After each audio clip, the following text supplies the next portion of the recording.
Visite-nous, ô Esprit de Dieu, visite-nous. J'espère que vous allez bien ce matin. En tout cas, moi, je vais bien par la grâce du Saint-Esprit. Et je pensais à ce que j'allais partager aujourd'hui. Et je disais que je vais partager ça parce que ça a fait la différence dans ma vie. Vous savez, quand on regarde des personnes et on se dit, mais comment lui fait pour être discipliné à prier? Comment elle fait pour être disciplinée à jeûner? Comment elle fait pour être disciplinée à lire la Bible? Comment elle fait pour être disciplinée à écouter des enseignements? Vous savez, quand on ne connaît pas la raison pour laquelle on fait des choses et qu'on fait juste parce qu'on nous a dit que c'est bien, sans comprendre la raison pour laquelle on doit les faire, on va pas les faire longtemps. Je recommence. Quand on fait quelque chose parce qu'on nous a dit que c'est bien, mais quand on ne comprend pas la raison profonde pour laquelle on doit les faire, on ne va pas les faire longtemps. Si tu ne comprends pas la raison pour laquelle tu dois faire les choses, je dis bien la raison profonde, pas la raison superficielle pour laquelle tu dois faire les choses, tu vas être inconstant. Tu ne vas pas être fidèle à ces choses-là ou aux choses que Dieu te demande de faire. Je vais prendre un verset de base, 1 Thessaloniciens 4, verset 3 à 8. Ce que Dieu veut, c'est votre sanctification. C'est que vous vous absteniez de l'impudicité. C'est que chacun de vous sache posséder son corps dans la sainteté et l'honnêteté, sans vous livrer à une convoitise passionnée comme font les païens qui ne connaissent pas Dieu. C'est que personne n'use envers son frère de fraude et de cupidité dans les affaires, parce que le Seigneur tire vengeance de toutes ces choses, comme nous vous l'avons déjà dit et attesté. 7. Car Dieu ne vous a pas appelé à l'impureté, mais à la sanctification. Le mot en grec, c'est agiasmos, c'est consécration. C'est consécration. Donc, Dieu ne vous a pas appelé à l'impureté, mais à la consécration. On dit au 8, celui donc qui rejette ses préceptes ne rejette pas un homme, mais Dieu qui vous a aussi donné son Saint-Esprit. Dieu ne t'a pas appelé, Dieu ne m'a pas appelé à l'impureté, mais à la consécration. Tu vas te dire dans ton cœur, je connais ce passage, mais laisse-moi, par la grâce du Saint-Esprit, par sa puissance, te montrer ça différemment. Aujourd'hui, je vais te parler de la consécration d'une façon différente. Et je vais te dire pourquoi les gens ne sont pas constants dans leur consécration à Dieu. Je recommence. J'ai dit tantôt qu'une des raisons qui fait en sorte que les gens sont inconstants, c'est parce qu'ils ne connaissent pas les raisons profondes pour lesquelles ils doivent faire des choses. Ils ne connaissent pas les récompenses qui sont attachées à ce qu'ils font. Ils ne connaissent pas l'impact, ou ils ignorent, ou ils minimisent, ils ne sont pas conscients de l'impact de leurs agissements.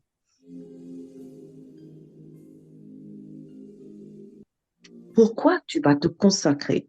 Tu es jeune, tu es belle, tu es en forme, tu es intelligente, tu parles bien, tu sens bon, tu n'es pas bête. Qu'est-ce qui fait que tu vas te dire, moi, je vais me garder, je vais me consacrer pour Christ? Un, il faut que tu sois conscient que tu es appelé. Si tu n'es pas conscient que si tu ne meurs pas, les autres ne vont pas vivre. Si tu n'es pas conscient que si tu ne te consacres pas à Dieu, il y a une vie que tu ne pourras jamais transmettre aux autres. Tu vas être inconstant. Si tu ne réalises pas que cette histoire de devenir consacré, cette histoire de marcher dans la consécration, si tu ne réalises pas que le fait de te consacrer va apporter la vie à d'autres personnes, tu ne vas jamais le faire. Est-ce que tu sais que cette affaire d'être enfant de Dieu, cette affaire où Dieu t'a appelé, toi qui es ici, qui m'écoutes ce matin, tu es appelé pour impacter le monde autour de toi.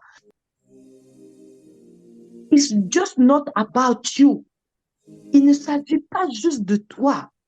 Ça ne se concerne pas seulement. Ça concerne aussi ton entourage. Ça concerne aussi tes enfants. Ça concerne aussi ton futur mari, ta future femme. Ça concerne aussi tes parents. Ça concerne aussi tes frères et sœurs. Si tu ne comprends pas pourquoi tu dois être consacré, tu vivras une vie chrétienne avec des hauts et des bas. Tu dois comprendre que quand on dit tu as le don d'enseigner, tu dois faire grandir ton don. Tu dois comprendre que c'est la consécration qui doit faire grandir ce don-là. Donc, si tu ne te consacres pas, il y a des personnes qui ne vont jamais manger de ton pain. À cause de ça, tu viens non seulement de remettre en question la vie spirituelle, l'avenir spirituel de toi-même, mais l'avenir spirituel d'autres personnes. Est-ce que tu es conscient? C'est comme un parent qui sait que j'ai des enfants, j'ai des engagements. Si je ne pars plus travailler, je n'aurai plus de quoi subvenir à mes factures. Ça ne va seulement pas impacter moi, mais ça va aussi impacter ma famille. Alors que je sois fatiguée ou pas, je me lève. It's not just about you. Il y a des gens que tu as en toi et qui ne vont sortir en Christ que par toi.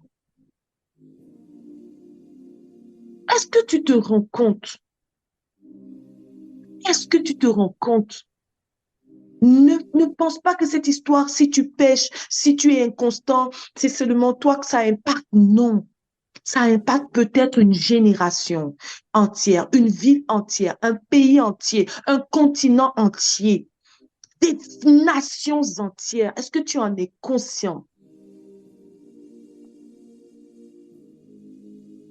Le peuple de Dieu, les enfants de Dieu sont souvent tellement conscients de leur appel. Mais toi, est-ce que tu es conscient aujourd'hui que si tu ne te consacres pas, il y a des personnes qui ne seront pas bénies? Ça a une autre conséquence. Ça veut dire que quand Jésus va te rencontrer à la fin de cette vie, il ne va pas seulement te demander par rapport à toi, ce que tu as fait de ta vie. Il va te dire, et la multitude que j'avais mis qui devait être bénie au travers de toi. Je veux juste te dire, Dieu me permet aujourd'hui de t'interpeller. Si tu ne comprends pas les raisons profondes pourquoi tu dois être consacré, tu vas être inconstant et tu vas vivre une vie chrétienne yo-yo. Il ne s'agit pas seulement de toi. La personne qui est engagée pour la sainteté, ce n'est pas seulement toi. La personne qui est engagée pour l'éternité, ce n'est pas seulement toi. C'est toi, plus toutes les autres personnes qui devront être bénies au travers de toi. Toi qui retardes ta destinée, toi qui ne veux pas lâcher les choses de ta chair auxquelles tu tiens tant, toi qui t'attaches tant à ton caractère. Oh, sais-tu le nombre d'enfants de Dieu que si tu te consacres, te sanctifies, seront bénis au travers de toi? Sais-tu le nombre de personnes qui doivent être guéries au travers de toi? Je ne parle même pas seulement de la guérison physique, je parle aussi de la guérison de cœur. Connais-tu le nombre de familles qui vont être restaurées grâce à toi? Connais-tu le nombre de jeunes, d'adolescents qui vont être bénis, nourris, fortifiés, édifiés au travers de toi? Si tu ne sais pas qu'il ne s'agit pas seulement de toi, comme un parent, comme un fiancé, comme un père de famille, comme une mère de famille, les conséquences de tout ce que nous faisons ne sont pas seulement sur nous. Aujourd'hui, si je ne peux pas prendre soin de ma famille, c'est la vie de plusieurs personnes que j'ai détruites, la vie de mes enfants, la vie de mon mari, la vie de ma mère et même indirectement aussi votre vie. Parce que si je ne suis plus équilibrée, si je ne cherche plus Dieu, je ne peux plus être une bénédiction pour personne d'entre vous. Parce que je n'ai rien à donner à personne à part l'Esprit de Dieu qui fait les choses au travers de moi quand je me consacre. Je t'en prie, il ne s'agit pas juste de toi. Ça engage la vie d'autres personnes. Et je finis par ce point en disant, quand Dieu te rencontrera, il ne te demandera pas seulement des comptes sur ta vie, mais sur la vie de ceux qui devaient être impactés au travers de toi. Il y a une autre raison pour laquelle tu dois te consacrer. C'est parce que tu sais que ce qui est en toi est spécial. Je vais t'expliquer ça et tu vas comprendre. Le Saint-Esprit nous a été donné et ça n'a pas été donné à n'importe qui. Le Saint-Esprit est donné aux enfants de Dieu. C'est l'Esprit de Yahweh. C'est l'Esprit de Yahweh. C'est l'Esprit de l'Éternel. Mon frère, ma sœur, on va se dire les vraies choses. Quand une femme sait qu'elle attend un bébé, est-ce qu'elle peut courir un marathon? Jamais. Elle ne peut pas faire de marathon. Quand une femme sait qu'elle attend un bébé, est-ce qu'elle peut manger du poisson cru? Au Canada, non. Parce qu'on sait que dans le cru du poisson, il peut avoir des bactéries nocives au bébé. Quand une femme attend un bébé, est-ce qu'elle peut décider de faire une ascension dans la montagne? Non. Elle sait qu'en elle, il y a quelque chose. Il y a une vie. En toi, il y a le Saint-Esprit. Le Saint-Esprit en toi, c'est d'abord pour te sanctifier toi, mais c'est pour aussi communiquer la vie du Christ au travers de toi à d'autres personnes. Tu dois vivre comme quelqu'un qui sait qu'il n'est pas n'importe qui. Tu n'es pas n'importe qui. Tu portes l'esprit de Yahweh, l'esprit de Yahweh Sabaoth. Tu portes l'esprit de Yahweh Rapha, Yahweh Jireh, Yahweh Shabelom. Tu portes l'esprit du parfait en toi. Tu portes l'esprit qu'on appelle l'Esprit Saint.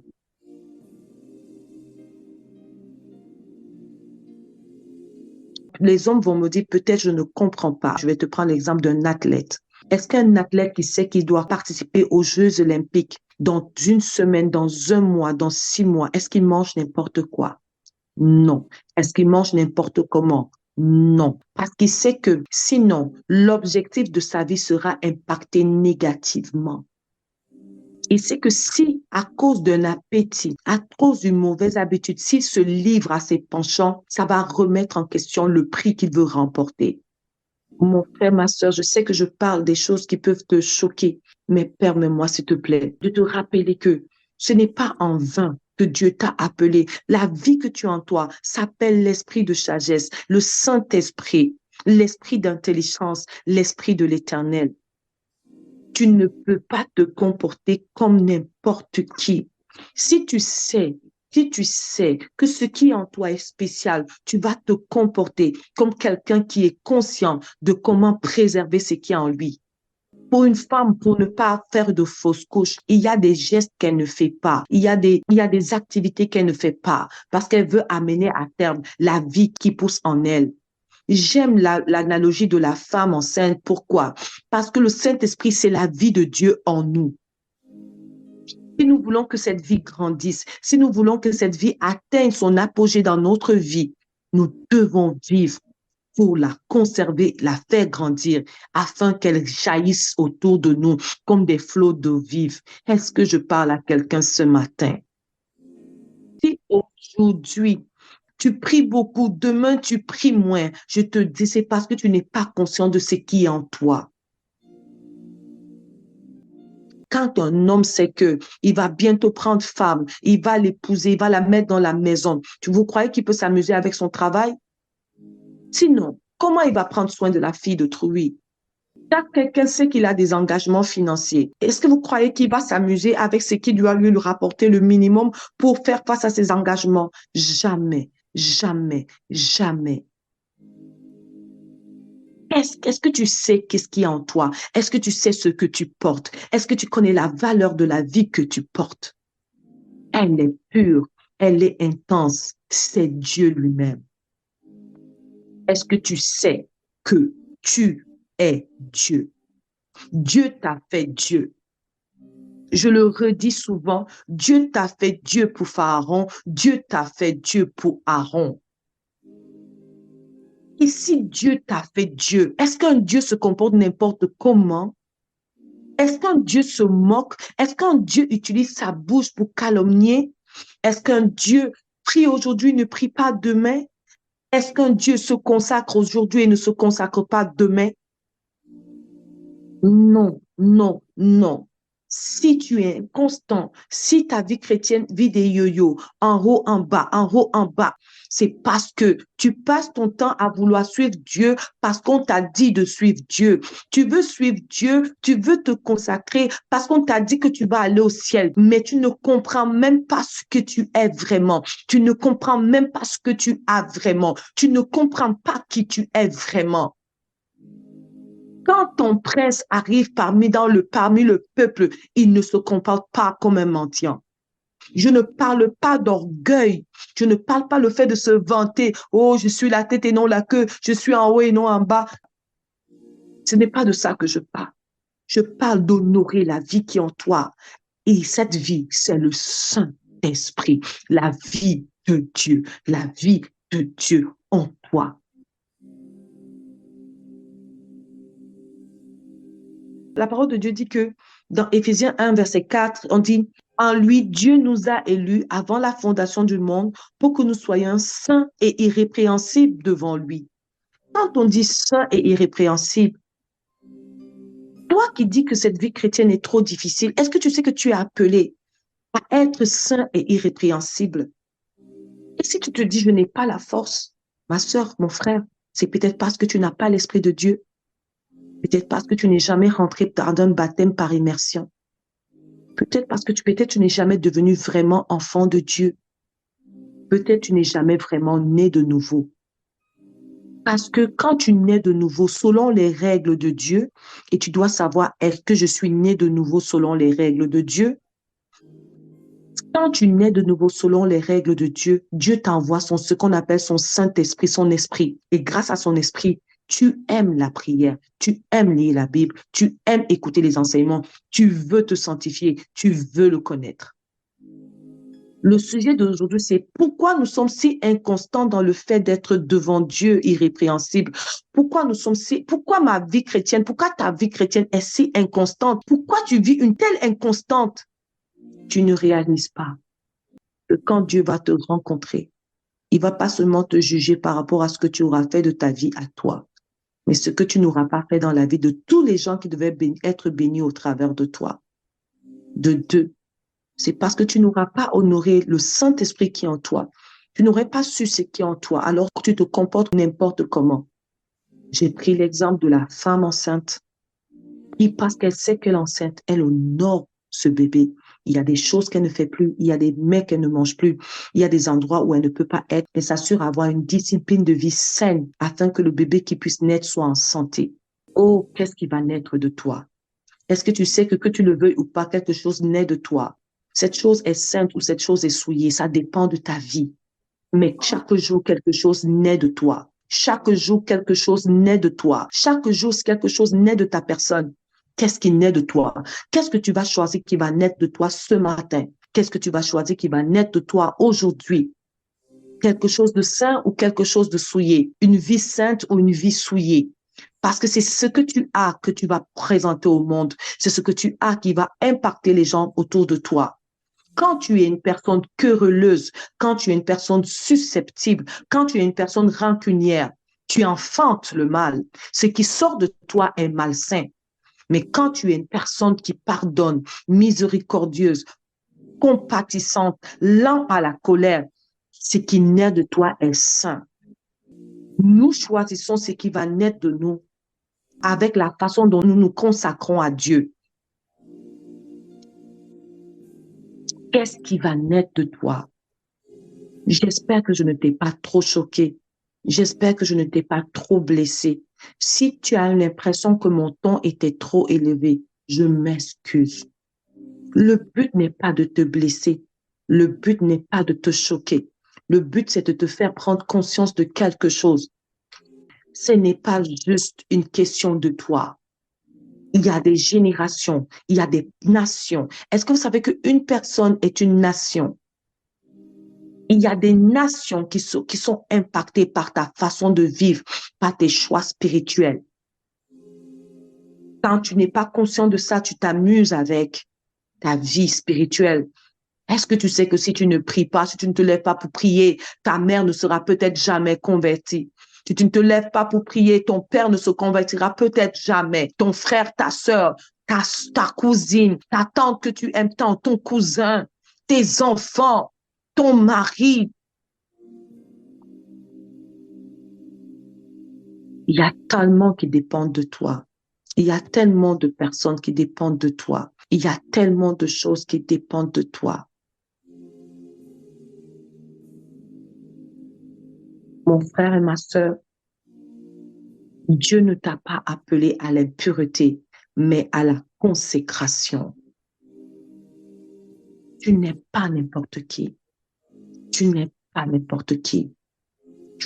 Ta bouche n'est pas n'importe quelle bouche. Ton cœur n'est pas n'importe quel cœur pour garder autant d'amertume, autant de rancune. Ta bouche n'est pas n'importe quelle bouche pour dire autant de choses malsaines, autant de choses souillées. Tu n'es pas n'importe qui pour dire de ta bouche autant de plaisanteries et de moqueries. Tu es plus sarcastique que les païens. Est-ce normal? Est-ce normal? Tu n'es pas n'importe qui. Ce qui est en toi est plus grand que ce qui est dans ce monde. Est-ce que tu sais ça?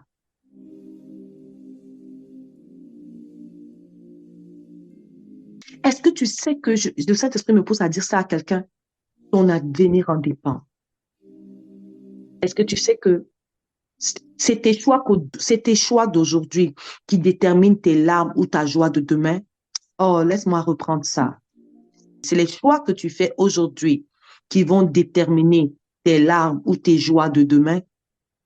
Ah oui, chaque acte que tu fais aujourd'hui, que tu décides d'enfanter ce qui est pur ou d'enfanter ce qui est impur, ça, tu es en train de construire ton lendemain. La Bible dit que ne vous y trompez pas, on ne se moque pas de Dieu. Ce que l'homme aura semé, il le moissonnera. Si tu as semé l'impureté, tu vas moissonner l'iniquité et les pleurs, les grincements dedans. Ce n'est pas seulement en enfer, c'est sur cette terre. La vie est dure pour ceux qui ne sont pas dans le creux de la main de Christ. Je redis, la vie est dure pour ceux qui ne sont pas dans la main de Christ. Tu es ici, tu m'entends. Tu chancelles dans ta vie spirituelle ces temps-ci. Cette affaire de Dieu commence à te fatiguer. Tu as même envie de tout abandonner. Je t'assure que ce qui est derrière toi, si tu retournes en arrière, c'est l'Égypte, c'est l'esclavage. Et ce qui est devant toi, c'est Canaan. C'est pas parce que tu dois traverser le désert que Canaan n'est pas meilleur que l'Égypte. C'est parce que Dieu te fait traverser ce désert, parce qu'il veut parler à ton cœur. Il veut parler à ton cœur. Si tout ce que tu fais marche, si tout ce que tu fais marche comme tu veux, tu ne vas plus prier, tu ne vas pas jeûner, tu ne vas pas lire ta Bible, tu ne vas pas le chercher. Est-ce que tu sais qu'il n'a pas le choix de serrer un peu de vis pour que tu le cherches, juste parce qu'il t'aime, juste par amour pour toi? Est-ce que tu sais que c'est par amour? Et tu te dis, pourquoi c'est Dieu comme ça alors que je prie? Non, Dieu veut que tu sois consacré à lui. Dieu veut mieux. Il veut tout ton cœur. Il veut toute ta vie. Je t'annonce une bonne nouvelle. Nous ne sommes pas malheureux. Au contraire, il y a une paix que nous avons malgré les épreuves. Il y a une joie que nous avons malgré les circonstances. C'est une paix qui ne dépend pas de ce que nous voyons, ni de ce que nous entendons. Elle nous vient du ciel. Elle nous vient du ciel. J'espère que j'ai parlé à quelqu'un